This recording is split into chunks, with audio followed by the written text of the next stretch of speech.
We also talk with Ms. Adele Holder, Regional Director of UNICEF Office in the Middle East and North Africa. When talking about children in Gaza Strip, she said there's simply no normal life there. So there is nothing normal in their life and the way they are living it now. And the needs are huge, whether those needs are related to protection, of course, from killing, from maiming, from being injured, or whether they are related to also being exposed to some waterborne diseases, because the water that they are using is not safe drinking water. And of course, they do not have the food that is usually available for a normal child in a normal family.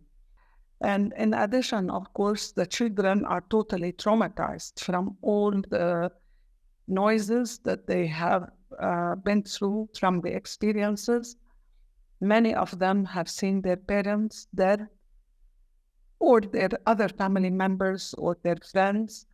So we talk about the dire situation and now what they're facing. But on the other hand, we also have a potential of a psychological impact of these conflicts to children. Many of them are going to have signs of trauma that will stay with them for life.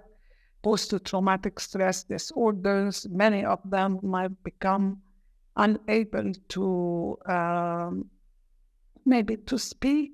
Some of them might turn into being very isolated as individuals, or also turn into becoming more violent individuals. When the population that was displaced was staying in settlements of IDPs, let's say in some of the schools that were in the strip, it was possible for UNICEF to organize with our partners some psychosocial support for these children, like play activities, engaging them in some activities of learning that will keep them from thinking about what is happening around them. But now with this increased level of violence and the constant movement of the population from one place to the other, it is practically not possible to organize for them the psychosocial support that is needed. We know that in many other places, especially in Middle East, in North Africa, there are other places that attention needs to be paid to those children.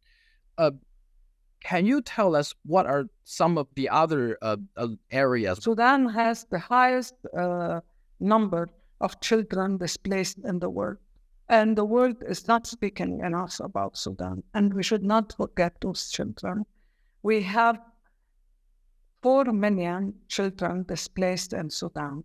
We have 19 million children who are out of school in Sudan.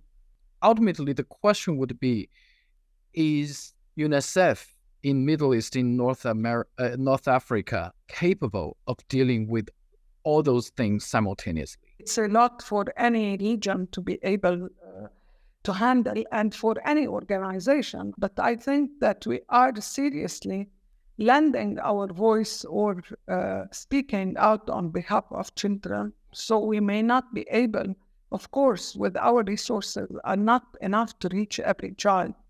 And this is why we need, in most of these situations, or in all of them, we need political solutions. Ms. Coder, thank you very much. Thank you for having me.